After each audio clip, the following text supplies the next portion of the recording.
Finally, the most request video is here. নমস্কার, আমি Payel. How are you all? Let's start. তোমরা সবাই আমার ওই রেজাল্টের ভিডিওটায় প্রচুর পরিমাণে কমেন্টস করেছো যে দিদি তোমার প্রিপারেশন জানিয়ে দাও, কোথা থেকে পড়েছো, কোন বই থেকে পড়েছো, কীভাবে পড়েছো, কতক্ষণ পড়েছো, ক ঘন্টা পড়েছো, মোট কথা প্রিপারেশন জার্নির ভিডিও দাও। I am here with a preparation video. প্রিপারেশনের গল্পটা যদি আমি শুরু করি তাহলে আমাকে 2 থেকে আড়াই বছর আগে যেতে হবে 2024-এ, কারণ 2026-এ এটা আমার থার্ড অ্যাটেম্প্ট ছিল। 2024-এ যখন আমি ফার্স্ট এক্সাম দিয়েছিলাম তখন আমাদের এখানে শামুকতলাতে একটা লোকাল কোচিং সেন্টার থেকে কিন্তু আমি অফলাইন কোচিংয়ে ভর্তি হয়েছিলাম। সবাই বলেছিল যে ক্লাস 9-10 যে সায়েন্সের বইগুলি আছে সেগুলি পড়তে। তো আমি ক্লাস 9-10 সায়েন্সের বইগুলি হালকা হালকা উপর থেকে পড়েছিলাম, ঠিক আছে? অত ডিপলি পড়তে হয় আমি জানতাম না, আর এই এক্সামের অ্যালগোরিদম সম্পর্কে আমার কিন্তু ধারণা ছিল না।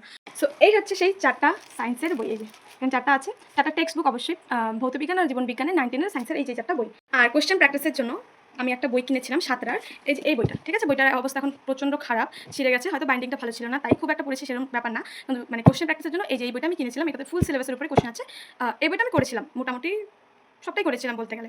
আর ম্যাথের জন্য আমি সুবীর দাসের যে বই আছে, তোমরা সবাই জানো সুবীর দাসের ম্যাথের বুক, সেই বইটা থেকে আমি ম্যাথ পড়েছিলাম। ইংলিশের জন্য যদি বলি তাহলে ইংলিশ কিন্তু আমি টোটালি পড়তাম না। ইংলিশ আমি এক্সাম হলেও টুক্কাতে 4টা দিয়ে এসেছিলাম, 4টাই ভুল হয়েছিল। তো ইংলিশ আর হচ্ছে রিজনিংয়ের জন্য আমি কোনো বুক ফলো করিনি। আমার ওই যেই কোচিং সেন্টারের কথা বললাম অফলাইন কোচিং, সেই কোচিংয়ে স্যাররা যা করাতেন তাই করতাম, কোনো এক্সট্রা করে কোনো বুকও ফলো করিনি, কিছুই না। 2024-এ কিন্তু আমি যে আমার পরীক্ষায় পাস করতেই হবে সেই মনোভাব নিয়ে একটা সিরিয়াস পড়াশোনা কিন্তু আমি করিনি। জাস্ট কোচিং যেতাম, আসতাম, 1-2 ঘন্টা ইচ্ছা করলে পড়তাম, নাহলে পড়তাম না। প্রতিদিন 1-2 ঘন্টা পড়তাম, কোনো দিন মাঝখানে বাদও চলে যেত, পড়তাম না। আর অ্যাট দ্য সেম টাইম কিন্তু আমার কলেজও ছিল, তখন আমি কলেজও করছিলাম। 2024-এ সম্ভবত আগস্ট কি সেপ্টেম্বর মাসে এক্সামটা হয়েছিল। আর এক্সাম হওয়ার এক্সামে যাওয়ার আগে 4 থেকে 5টা মক টেস্ট আমি এই বইটার থেকে দিয়ে গিয়েছিলাম, ঠিক আছে? তো 4-5টা মক টেস্টে কি আর হয়, তখন সিরিয়াসভাবে পড়তাম না, কিছুই না। তো 30-40 নাম্বার 50 নাম্বার হয়তো আসতো কি আসতো না আমার ঠিক মনে নেই, কিন্তু 4-5টা মক টেস্ট আমি এই বইটা থেকে দিয়েছিলাম।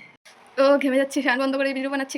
ফ্যান চালালে ফ্যানের আওয়াজে আমার আওয়াজ তোমরা কিছু শুনতেই পারবে না, তাই ফ্যান বন্ধ করে ভিডিও বানাচ্ছি, আমার কাছে মাইক নাই।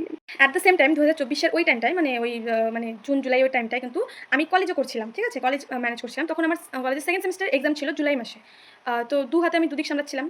একদিকে হচ্ছে কলেজ আর কলেজের টিউশন, আর একদিকে হচ্ছে আমার এএনএম জিএনএম এর প্রিপারেশন। তো যেহেতু কলেজ করছিলাম, সেকেন্ড সেমিস্টার কলেজে পাস করতে হতো, তো কলেজের উপরেই বেশি ফোকাসটা ছিল, এটাতে একটু কম ছিল।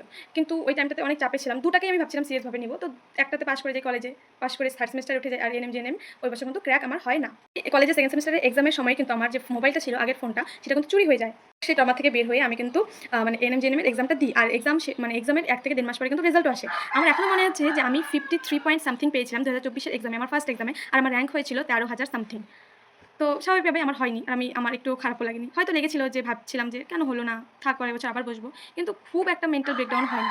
বছরের বাকিটা টাইম আমি দুর্গাপূজা, লক্ষ্মী পূজা, রাসমেলা, ক্রিসমাস, হ্যান ত্যান এগুলা করে কাটিয়ে দিই। তারপর আসে 2025। তো 2025-এর কাহিনী কিন্তু আরও ইন্টারেস্টিং। তো নেক্সট পার্টে আসবে। Preparation story part 2 coming soon.